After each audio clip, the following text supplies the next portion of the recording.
We're very excited to be back here at the Sin City Classic 2023.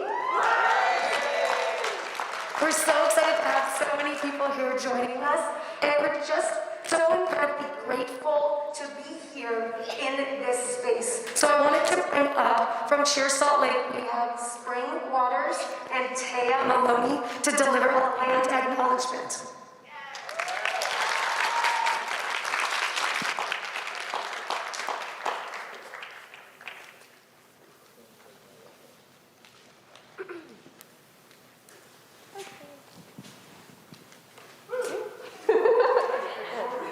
Okay.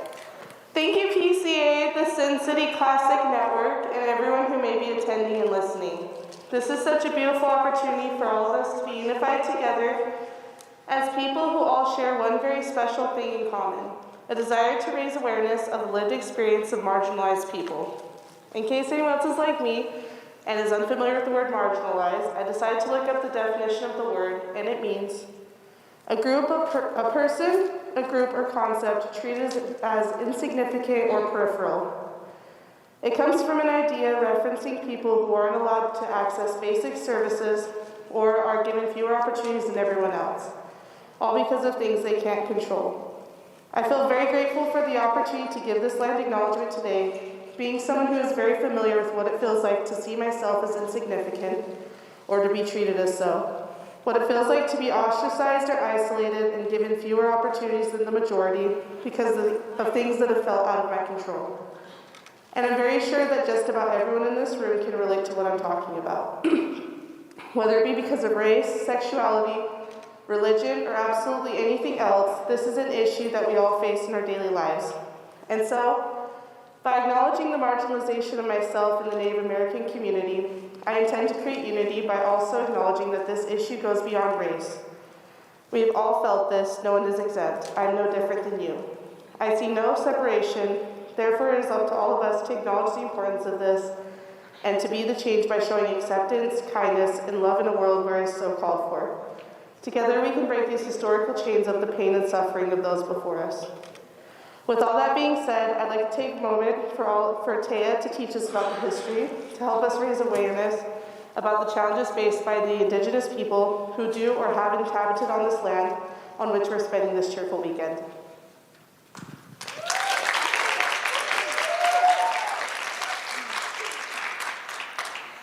The Pride Cheerleading Association acknowledges our presence of the homelands of the Nuwuvi, Southern Paiute People, Las Vegas Paiute Tribe, and the Moapa Band of Paiutes. We offer gratitude for the land itself, for the past, present, and future stewards of the land, and for the opportunity to cheer and share our common passion for the change in the land.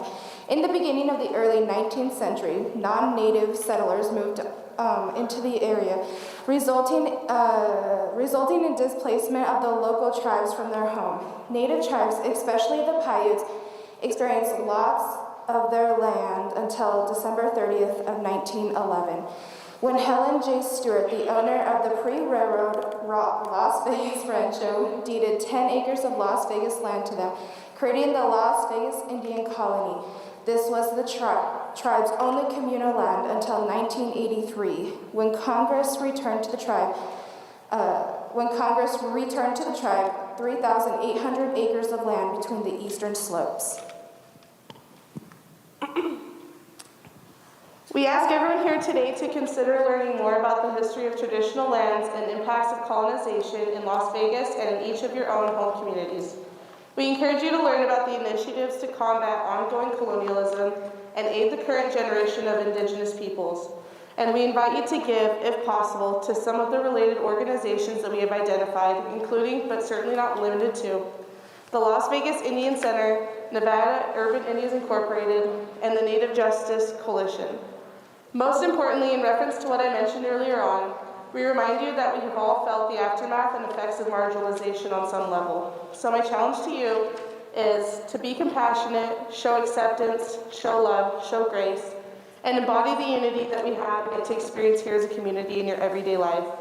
You never know the impact or difference you're capable of making. It just might save a life. Together we can break the chains of suffering by choosing differently now. Thank you. Thank you, Spring.